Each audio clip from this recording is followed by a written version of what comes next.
దేవా నాకు ఆహారం ఇవ్వని అడుగు. అడగండి అందరూ. దేవా నాకు ఆహారం ఇవ్వని అడుగు. నువ్వు తినటానికా నలుగురికి పెట్టడానికా? ఆ మాట అడగాలి. చాలాసార్లు చెప్పా, మళ్ళీ చెప్తున్నా. దేవా నాకు ఆహారం ఇవ్వు, ఎందుకంటే నా జానటి పొట్ట మాత్రమే నింపుకోవటానికి కాదు, 10 మందికి నేను ఆహారం పెట్టాలి తండ్రి అని అడుగు. అది నా మనసుకి ఇష్టమైన పని అని అడుగు. అది నాకు సంతోషకరమైన సంగతి అని అడుగు. నీ ఖచ్చితంగా ఇస్తాడు. ఎందుకంటే కేవలం నీ భోగం కోసం నువ్వు అడగట్లా, 10 మంది కడుపులు నింపాలని అడుగుతున్నావు. అందులో నిస్వార్థం ఉంది, అందులో దేవునికి నచ్చే సుగుణం ఉంది. నువ్వు ఎప్పుడు దేవుని ముందుకు వచ్చినా నీ కోసం నువ్వు అడగవు, 10 మంది కోసం నువ్వు ఆశిస్తావు, అడుగుతావు గనక అది దేవునికి సంతోషం. తప్పకుండా ఆమేన్ అంటాడు.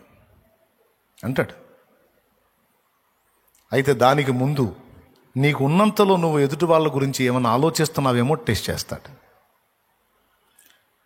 నువ్వు ఇవ్వు విస్తారంగా, నేను విస్తారంగా దానం చేస్తాను అని నువ్వు అడుగుతావు కదా. అడిగే ప్రార్థనకు ముందు అసలు నువ్వు ప్రస్తుతం నీకున్న దానిలో నలుగురి గురించి నువ్వు ఎంత ఆలోచించావో చూస్తాడు. ఒకవేళ నీ దగ్గర ఆ సాక్ష్యం దొరికిందా, నీ దగ్గరున్న ఆ కొంచెంలో నలుగురిని గుర్తు చేసుకున్నావు అనుకో, నువ్వు అటు దేవునిని ఇటు మానవుల్ని గుర్తు చేసుకున్నావు అనుకో, దేవుని కార్యాన్ని మానవుల కార్యాన్ని మనసులో పెట్టుకుంటాడు. తప్పకుండా ఇస్తాడు, పట్టజాలనంత ఇస్తాడు.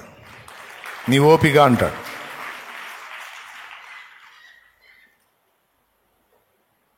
కానీ కేవలం మెతుకుపోతే నా బతికే పోయిద్ది అన్నట్టు, నేను నా స్వార్థం, నేను నా వరకే అనే మనసు నీకుంటే నీకు దొరకదు అన్నాడు. నేను చెప్పలే, అక్కడ ఉంది చూడు. ఏముందాడా? మీరు అడిగినను మీ భోగముల నిమిత్తం వినియోగించుట. మీ భోగాల కోసం, మీ ఆనందాల కోసం, మీ సౌకర్యాల కోసం, మీ సౌఖ్యాల కోసం మీరు అడుగుతున్నారు. అందుకే మీకు దొరకదు. మరి ఎలా అడగాలి నాయనా? చెప్పవయ్యా, నువ్వే చెప్పు, ఎలా అడగాలి? మీ భోగముల నిమిత్తము గాక ప్రభు మహిమ కొరకు ప్రజాక్షేమం కోసం అడగండి, నేను చేస్తాను అంటాడు ఆయన. అది అడగాల్సిన వైఖరి. అది ప్రార్థించే వ్యక్తి యొక్క మనోవైఖరి ఇది ఉండాలి. ఏది ఉండాలి? తన కోసము గాక ఇతరుల కోసం ఆశించేదై ఉండాలి. దానికంటే ముందు ఉన్నంతలో ఇతరులకు సహాయం చేయగలిగే బుద్ధిని సాధన చేయాలి. అప్పుడు దేవుని కార్యాలు చూస్తావు. ఫస్ట్ మీరు గుర్తించండి ఒక్క మాట చివరిలో, ఫినిషింగ్ టచ్. బైబిల్ కూడా మూసేసా. సంతోషంతో చప్పట్లు కూడా దేవుని మహిమపరచండి.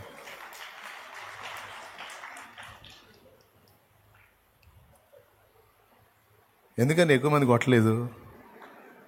ముదిరిపోయారండి మీరు. రైట్, ఈ ఒక్క మాట విన్నాం, ఆఖరి మాటగా చెప్పి ముగిస్తాను నేను. ఫస్ట్ దేవుడు విస్తారంగా ఇవ్వడానికి ముందు కొంచెం ఇచ్చి చూస్తాడు. ఆయన మనసులో నీకు చాలా ఇవ్వాలని ఉంటుంది, దానికి ముందు నీకు కొద్దిగా ఇచ్చి చూస్తాడు.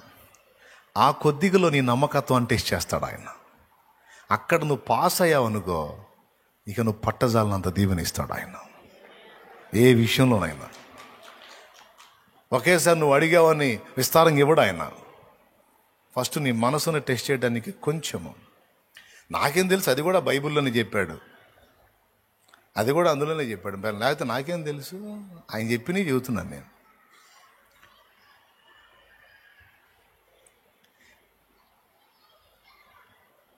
పది పట్టణాలు ఇద్దాం అనుకున్నాడంట. 10 పట్టణాలు. ఎన్నాయా? 10 పట్టణాలు. ఒకటికి 10 పట్టణాలు ఇచ్చే ముందు 5 తలాంతులు ఇచ్చాడంట. లేదా 5 దేనారాలు అనుకో, 5 దేనారాలు అనుకో.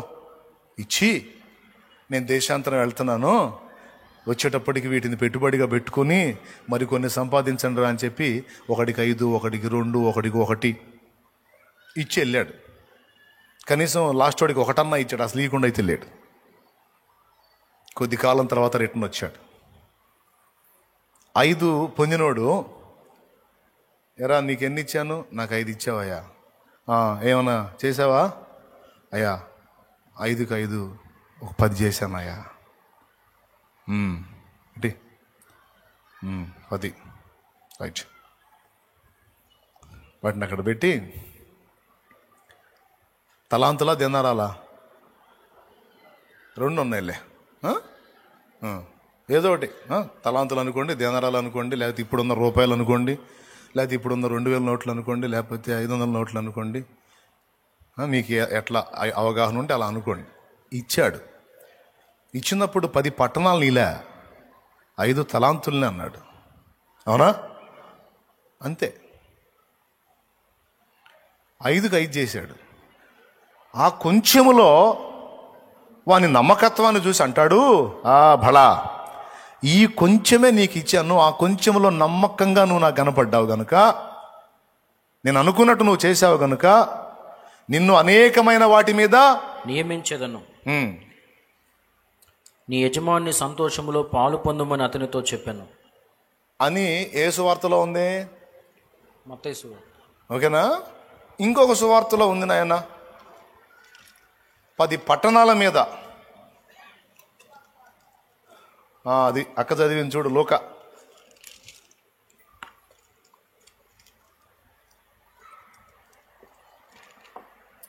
నేను పట్టణాలు అన్నప్పుడు నువ్వు ఆడికి పోవాలి. లోకా సువార్త నేను తీయాలా, మీరు తీస్తారా? 19వ అధ్యాయం 11 అంట, చూడండి.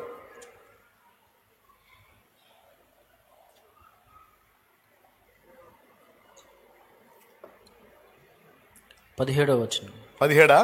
అతడు, బల మంచి దాసుడా, 11. నీవు ఈ కొంచెములో నమ్మకముగా ఉంటివి గనుక 10 పట్టణముల మీద అధికారివై ఉండుమని వానితో చెప్పాను. అయ్యా ఫస్ట్ ఎంత ఇచ్చాడు ఆయనకి?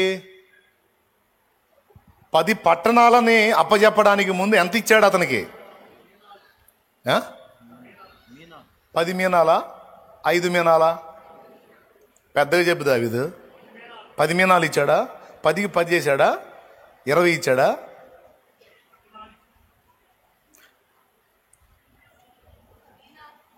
మిమ్మల్ని కర్ర తీసుకొని కొట్టాలి. ఎన్ని మీనాలు ఇచ్చాడమ్మా? 10 మీనాలు ఇచ్చాడు. 1 మీనాకి 10 మీనాలా? నీకు దండం పెడతా, చదవండి నాయనలారా. 16వ వచనం చదువు. మొదటివాడు ఆయన ఎదుటికి వచ్చి, అయ్యా నీ మీనాల వలన 10 మీనాలు లభించినని చెప్పగా 10 మీనాలు ఇచ్చాడు. 10 మీనాలు ఇచ్చాడమ్మా, వచనం కావాలి నాకు. తన దాసులను 10 మందిని పిలిచి వారికి 10 మీనాలను ఇచ్చి, నేను వచ్చు వరకు వ్యాపారము చేయడని వారితో చెప్పాను. ఓకేనా? 12వ వచనం. 1 మరి అదేగా దావీదు చెప్పింది. 10 మీనాలకి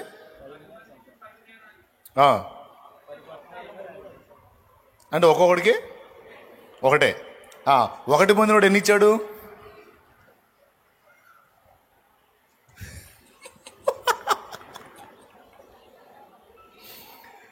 కానీ ఆ 10 మీనాలు ఇచ్చేవాడు ఏమన్నాడు తెలుసా? నీ మీనా వలన అన్నాడా, మీనాల వలన అన్నాడా? నీ మీనా వలన, చూడండి, నీ మీనా వలన 10 మీనాలు లభించింది. సరిపోయింది కదా. మరి ఒక్కొక్కడికి ఒక్కొక్క మీనా కాడికి 10 మందికి 10 మీనాలు అంటే 1 మీనాన్నే ఇచ్చాడు. అంటే ఈ మిక్కిలి కొంచెం ఇచ్చాడు, చాలా కొంచెం ఇచ్చాడు. దాన్ని ఉపయోగించి 10 మీనాలను సంపాదించాడు. అప్పుడు అన్నాడు, ఏమన్నాడు చూడండి ఆయన, అతడు, బల మంచి దాసుడా, అబ్బా నీవు ఈ కొంచెములో నమ్మకముగా ఉంటివి గనుక నేను నీకు ఇచ్చింది 1 మీనా, కొంచెం ఇచ్చా, కానీ దాంతో నువ్వు 10 సంపాదించావు. బళ మంచి దాసుడా, ఈ కొంచెములో నమ్మకంగా ఉండి నేను అనుకున్నట్టు చేశావు గనుక 10 పట్టణముల మీద 1 మీనా ఎక్కడా, 10 పట్టణాలు ఎక్కడండి? ఒక్కసారి ఊహించండి మీరు. అంటే ఎంత ఇవ్వాలని మనసులో పెట్టుకొని ఎంత ఇచ్చాడో చూడండి. ముందు 10, ఆయన మనసులోనేమో మనకి 10 పట్టణాలంతా ఇవ్వాలని మనసులో ఉంది ఆయనకి. కానీ ఫస్ట్ ఇవ్వటం మాత్రం మచ్చు తొనకలాగా మచ్చుగా అన్నట్టు ఏదో ఒక మీనా ఇచ్చాడు. ఇచ్చి ఇక నీ బుద్ధిని పరీక్షిస్తున్నాడు సైలెంట్గా. ఈ మీనాన్ని దాచిపెడతావా, లేకపోతే దీన్ని వెచ్చించి ఆయనకి నమ్మకత్వాన్ని వ్యక్తం చేస్తావా అనేది పరిశీలనలో పెట్టాడు. అక్కడ నీ రంగు నా రంగు బయటపడుద్ది. ఒకవేళ మనం ఆయన అనుకున్నట్టు నమ్మకస్తులంగా తేలితే ఇక ఒక మీనాకి 10 పట్టణాలకి మీరు పోల్చి చూసుకోండి. మీరు ఇంతని చెప్పగలవా, ఇంతని అంచనా వేయగలవా? పట్టణాలండి, హైదరాబాద్ లాంటి పట్టణాలు అనుకోండి. హైదరాబాద్లో ఉన్నారా జూమ్లో? హైదరాబాద్ లాంటి పట్టణాలు అనుకోండి. అరే ఆ లైవ్ రూమ్లో ఎవడన్నా ఉన్నాడా? ఎవరన్నా కూర్చున్నారు వేరే వాళ్ళు? ఆహా కాదురా, వేరే వాళ్ళు ఎవరైనా ఎంటర్ అయ్యారు అందులోకి? సన్మానం చేస్తా. నా సంగతి తెలియదు, మర్యాదగా చెబుతా. హైదరాబాద్ లాంటి పట్టణం అనుకోండి, విజయవాడ లాంటి పట్టణం అనుకోండి, 10 పట్టణాలు అప్పచెప్పేశాడు. రేపు యేసయ్య బహుమానం అక్కడ అలా ఉండబోతుంది. మీ ఇష్టం. మీకోసం బతుకుతారో, ప్రభు కోసం, ప్రజల కోసం బతుకుతారో మీరే నిర్ణయించుకోండి. ఇంతే సంగతులు. ప్రార్థించేవాడి మనోవైఖరిలో నిస్వార్థత. నేను, నా ఇల్లు, నా సంసారం, నా కడుపు, నా భోగం కాదు. ప్రభు, నా తోడి ప్రజలు, నా సహోదరులు. అలాంటి మనోవైఖరి నువ్వు కలిగి ఉండి దేవుని ముందుకెళ్తే, ఏం కావాలి నా కుమారి అంటాడు. నాకు ఇంత కావాలి తండ్రి, ఆమెన్ అంటాడు. ఏం కావాలి నా కుమారుడా, నాకు ఇది కావాలి తండ్రి, ఆమెన్ అంటాడు. ఎందుకు? నీ మనసులో ఏముందో, ఎవరి కోసం నువ్వు అడుగుతున్నావు ఆయనకి తెలుసు. నీ కోసం నువ్వు ఆలోచించవని తెలుసు ఆయనకి. నీ కోసం నువ్వు ఆలోచించు. నువ్వు ఏది అడిగినా, ఏది ఆలోచించినా, ఏది చేసినా ప్రజల కోసం. దేవా, నా బిడ్డలు ప్రార్థించడానికి, ఏకాంతంగా నేను కలుసుకోవడానికి 1 ఎకరం ఇయ్యాయా, ఊరు బయట ఇయ్యాయా పర్వాలేదు, కానీ అక్కడ ఏ శబ్దం ఉండకూడదు, ప్రశాంతంగా ఉండాలి. 1 ఎకరా 7 ఎకరాలు ఒకటే. అప్పటిదాకా ఆ వరుసగా అడ్డ రోడ్లు ఒక 7-8 ఉన్నాయి. ఏ రోడ్డు ఇలా ఎక్కడైతే ప్రేయర్ గార్డెన్ ఏర్పడిందో ఆ రోడ్డుని ఇటు పోతారం నుంచి అటు నరసరాపేట రోడ్డు దాకా మొత్తం సిమెంట్ రోడ్డు లింక్ చేశాడు. Tar road, cement road. ఇదేందన్నా, మిగిలిన రోడ్లన్నీ వదిలిపెట్టి దీనికే సిమెంట్ రోడ్డు పడింది ఏంటి అంటే, కొంతమంది అనుకున్నారు నేనే వేయించానని. మనం కాదు, మనం అడిగాం ఏమని? నిస్వార్థంగా ప్రజల కోసం. నా దేవుడికి నచ్చింది ప్లేసు, ఆ ప్రదేశం, అదంతా ఇవ్వటంతో పాటు తన బిడ్డలు వచ్చుటకు వెళ్ళుటకు సౌకర్యంగా ఉంటున్నట్లు రోడ్డు కూడా వేయించాడు ఆయన. నా దేవుడు చేసిన పని అది, ఎవరు చేసిన పని కాదు. ఎవరు చేసిన పని కాదు. కొంతమంది అనుకున్నారు రాజకీయ నాయకులు ఆయనకు పరిచయం ఉన్నారు, ఆయన అడుగు అన్నాడు, వాళ్ళు లేపించారు రోడ్డు అని. అసలు మేము మన ప్లేస్ ఉందన్న సంగతి ఎవరికి తెలియదాడ. మనం తీసుకున్నామని ఎవరికి తెలుసు అండి? ఒట్టి ముడి పొలం లాగా ఉంది అది, తెలియదు ఎవరికే, కానీ ఇచ్చిన దేవుడికి తెలుసు. ఆయన లేకపోతే నడవాతి కాదు. కారు పోయి ఇరక్కపోయింది, 7 దాకా బురద పూసుకున్నా.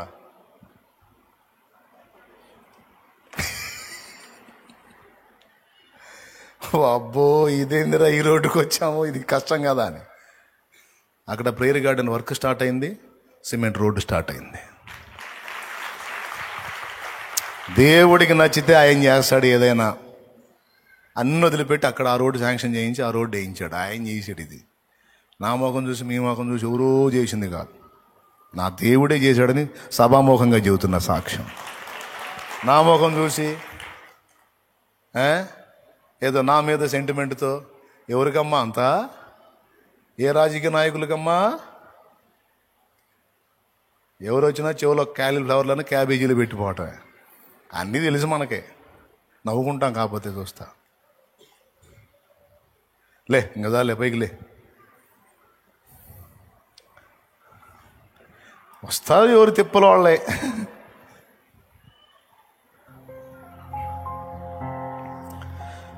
ప్రియమైన దేవుని బిడ్డ, చివరిగా ప్రార్థన చేయి. ఇది మొదలుకొని నీ మనసును అలా సిద్ధపరచుకో. 2 సంగతులు కీలకంగా చెప్పా. మెంటల్ టార్చర్ వదిలేయి, మానసిక ఒత్తిడిని వదిలేయి, దేవుని మీద ఆనుకొని ధైర్యం తెచ్చుకో, ప్రశాంతంగా ఉండటం నేర్చుకో. చిన్న వయసుల్లోనే దీర్ఘ వ్యాధులకు గురవద్దు. చిన్న ఏజ్ల్లోనే తలకు మించిన భారాలను నెత్తికి తీసుకొని పిచ్చాసుపత్రిలో చేరొద్దు. చిన్న వయసుల్లోనే ప్రాణాంతకమైన జబ్బులకు గురి కావద్దు. చిన్న వయసుల్లోనే ఎందుకు పనికి రాకుండా జీవశ్చమంలో మారిపోవద్దు. వద్దు. యేసయ్య పాదాలు ఉన్నాయి, యేసయ్య సన్నిధి ఉంది. యేసయ్య నీకు సమాధానం ఇచ్చే దేవుడు. నీ ప్రతి భారం ఆయన మీద మోపమని పిలిచిన దేవుడు.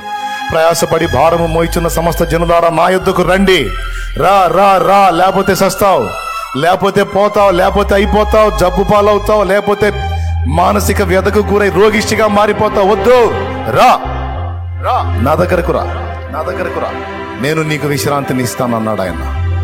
నా యొద్దకు వచ్చి నా కాడి మీ మీద ఎత్తుకొని నా యొద్ద నేర్చుకునుడి, అప్పుడు మీ ప్రాణములకు విశ్రాంతి కలుగును. నేను సాత్వికుడును, దీన మనస్సు గలవాడును, రమ్మని నా దేవుడు పిలిచాడు. నువ్వు చిన్న వయసు, నువ్వేం పెద్ద వయసు, నువ్వు అప్పుడే ఎందుకు అంత ఒత్తిడికి గురవుతున్నావు? ఏదో అయిపోతున్నట్టు ఎందుకు నువ్వు ఫీల్ అయిపోతున్నావు? ఒకటి పోయింది, పోతే ఇంకా లేదా దిక్కు? 14 ఇస్తాడు నా దేవుడు. ఒక ద్వారం ముయ్యబడితే ఇంకా లేదా దిక్కు? నీకోసం 7 ద్వారాలు ఓపెన్ చేస్తాడు నా దేవుడు. ఒక విషయంలో ఒకటి నువ్వు నష్టపోతే ఇంకా లేదా దిక్కు? 1కి 40 ఇస్తాడు నా దేవుడు. ఎందుకు కలత చెందుతున్నావు? ఎందుకు అధైర్యపడుతున్నావు? ఆలోచిస్తున్నావు, తిండి మానుకున్నావు, నిద్ర మానుకున్నావు, విశ్రాంతి కోల్పోయావు. పిచ్చిదానిలాగా ఎందుకు మారిపోతున్నావు? పిచ్చోళ్ళలాగా ఎందుకు మారిపోతున్నావు? తమ్ముడా, అవసరం లేదు. నా దేవుడు నీతో మాట్లాడుతున్నాడు. కలత చెందొద్దు, కలవరపడొద్దు. నీ మనసు అలా ఒత్తిడి గురైనప్పుడు నా ఎద్దుకు పరిగెత్తు. నేను నీకు విశ్రాంతిని ఇస్తాను, నీకు నెమ్మది ఇస్తాను. నువ్వు అడిగిన దానికంటే, ఊహించిన దానికంటే ఉన్నతమైన కార్యాలు నీ కోసం సిద్ధపరిచాను. అవునేసయ్యా, నాకు నువ్వున్నావు. అనవసరంగా కలవరపడ్డాను, కలత చెందాను, నన్ను క్షమించు. ఇంకా నేను అలాంటి ఒత్తిడికి గురి కాను. ఒకవేళ ఏదన్నా ఒత్తిడి నన్ను టచ్ చేసినా నేను నీ పాదాలను ముట్టుకుంటాను, నీతో కూర్చుంటాను. ఏసయ్య, నీ దగ్గరికి వస్తాను. ఈరోజు నుంచి మనం నేర్చుకుందాం. లోడ్ పడుతుంది బ్రెయిన్కి, మనసుకు లోడ్ ఒత్తిడి గురవుతుంది అంటే వెంటనే మనం తేరుకోవాలి. అంతేకాదు, ప్రార్థనకు మోకాళ్ళు వేసినప్పుడు సందేహాన్ని విడిచిపెట్టు. ఎవరిని క్షమించలేదు గుర్తు చేసుకొని మనసారా వారిని క్షమించు. వారు నీ దగ్గరకు వచ్చి క్షమాపణ కోరితే తప్పకుండా వారిని క్షమించు. 3వది, నీ స్వార్థం కోసం ఆలోచించువాకు. పరోపకారార్థం ఇదం శరీరం. దేవుని మహిమ కొరకు పరులకు ఉపకారం చేయటం కోసమే మన దేహం, జీవితం. ప్రభువా, నా స్వార్థం కాదు, 10 మందికి ఉపయోగపడే పని, 10 మంది కోసం తండ్రి. నువ్వు అడుగు, నువ్వేది అడుగుతావు అడుగు. వ్యాపారం అడుగుతావు, ఉద్యోగం అడుగుతావు, పని అడుగుతావు. కానీ అడిగేటప్పుడు నా ఒక్కడికి ఉద్యోగం నేను అడగట్లేదు తండ్రి, నాకు ఉపాధి నీవు, 10 మందికి నేను ఉద్యోగం ఇవ్వాలి తండ్రి అని అడుగు. 10 మందికి నేను పని ఇవ్వాలి తండ్రి. 10 మంది కుటుంబాలు అన్నం తింటుంటే చూడాలి తండ్రి. 10 మంది కుటుంబాలకు అన్నం పెట్టాలి. 10 మంది దీపాలు నిలబెట్టాలి. నన్ను బలపరచు, నన్ను ఆశీర్వదించు. నా కోసం కాదు, పరుల కోసం నన్ను ఆశీర్వదించు. నీ పని కోసం నన్ను ఆశీర్వదించు. నేను చదువుతున్నా, నాకు జాబ్ వచ్చేటట్టు చేయి. నా భోగాల కోసం కాదు, 10 మంది కోసం, నీ పని కోసం ప్రభువా. నువ్వు ఏది అడిగినా ఈ మాట ఉండాలి. ఈ మనోవైఖరి కలిగి ఈ 3 సంగతులు దృష్టించి మీరు దేవుని పాదాల దగ్గరికి వచ్చి అడిగారా? తప్పకుండా సహాయం చేస్తాం. అడిగినవన్నీ పొందేశావన్నాము. పొందుతానని కానీ ఎప్పుడో ఇస్తాడని కానీ కాదు, ఇచ్చాడు అంతే. ప్రార్థన అందరం ఏకీభవించి ప్రార్థన చేద్దాం. తలలు వంచి కళ్ళు మూసి. ఎవరు లేరు నాకు ఇలలో, ఆదరణ నీవేగా, ఆనందం నీవేగా.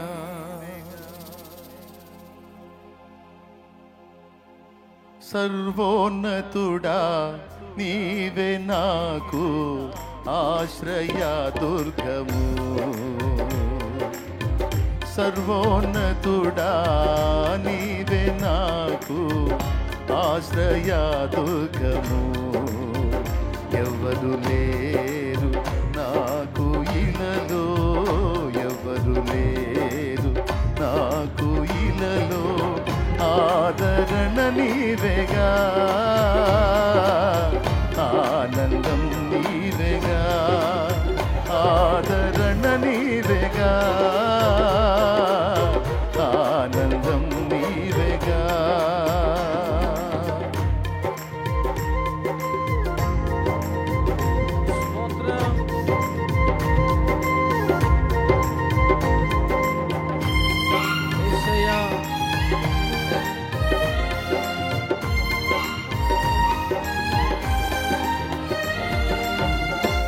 దినములన్నిట ఎవరు నీ ఎదుట నిలువలేరని యెహోషువాకు. నీ దినములన్నిట ఎవరు నీ ఎదుట నిలువలేరని యెహోషువాతో వాగ్దానము చేసినావు.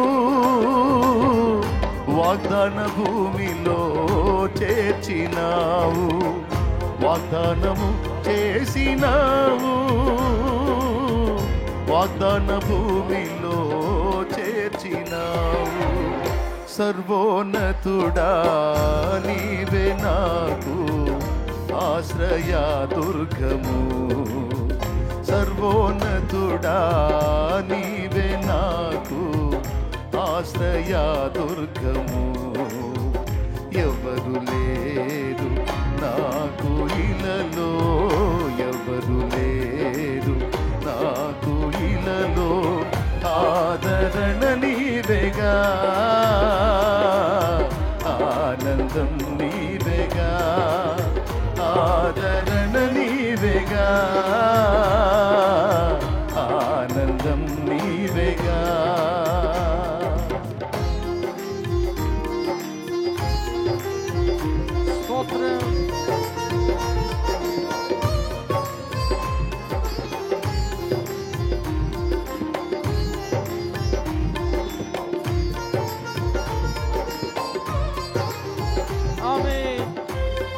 తన దాసుల కోసం సింహాల నోళ్లను మూసిన దేవుడు,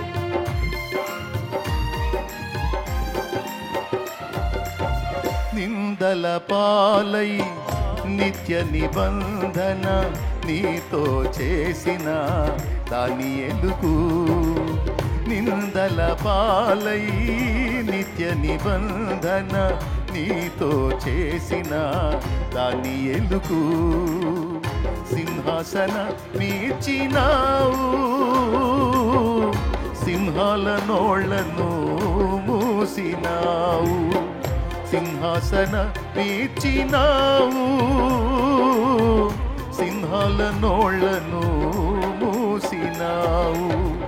సర్వోన్నతుడా నీవే నాకు ఆశ్రయ దుర్గము.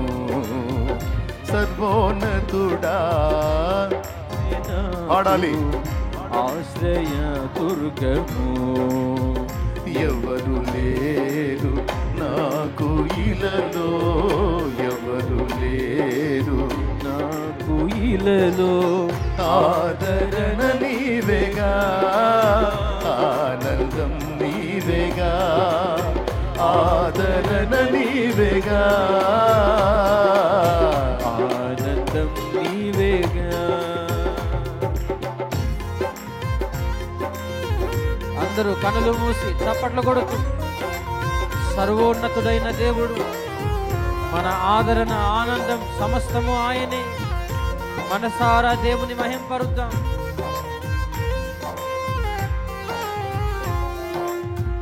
యేసయ్యా, ఆమేన్.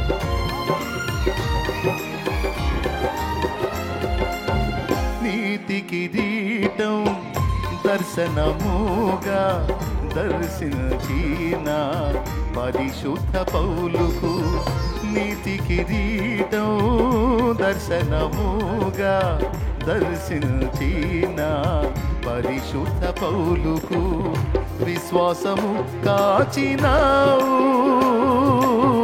జయ జీవితము నీచినావు. విశ్వాసము కాచినావు, జయ జీవితము నీచినావు. సర్వోన్నతుడా నీవే నాకు ఆశ్రయ దుర్గము, సర్వోన్నతుడా నీవే నాకు ఆశ్రయ దుర్గము.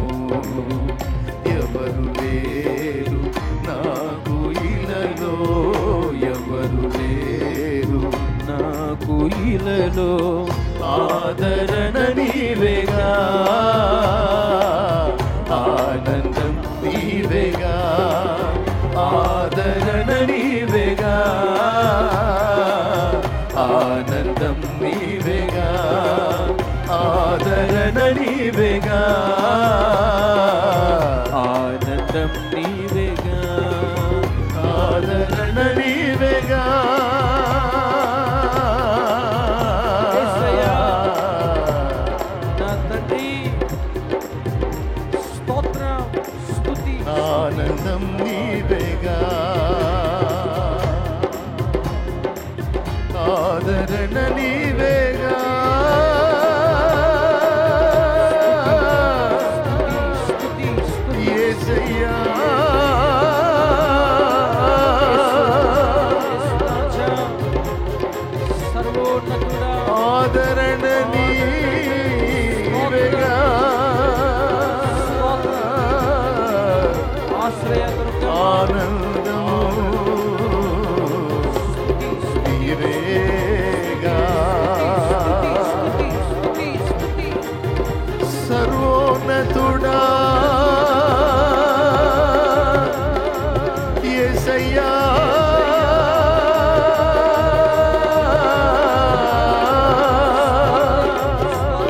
స్తోత్రం, యేసయ్యా,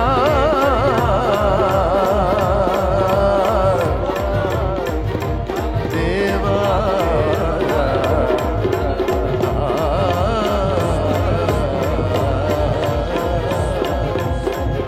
యేసయ్యా, యేసయ్యా, నీకే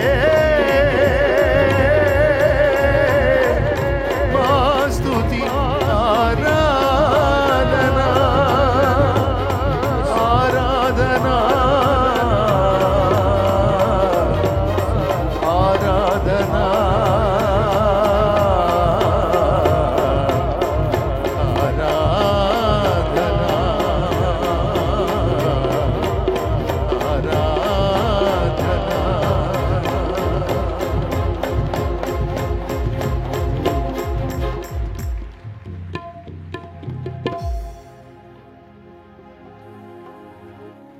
ఎవరు లేరు నాకు ఇలలో.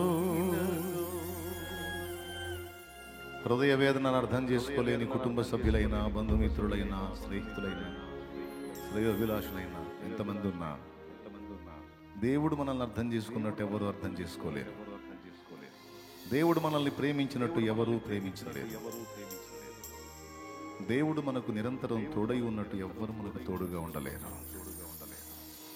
దేవుడు మనకు నిరంతరం చూపినట్టు కృప ఎవ్వరూ మన మీద కృప చూపలేరు. అందుకే భూమి మీద ఎందరున్నా అందరికన్నా అన్నిటికన్నా నువ్వే నాకు ముఖ్యం, నీవు తప్ప నాకు వేరే ఆశ్రయం లేదు అని భక్తుడు పాడుకుంటున్నాడు. ఎవరు లేరు నాకు ఇలలో, ఆదరణ నీవేగా, ఆనందం నీవేగా, ఆదరణ నీవేగా,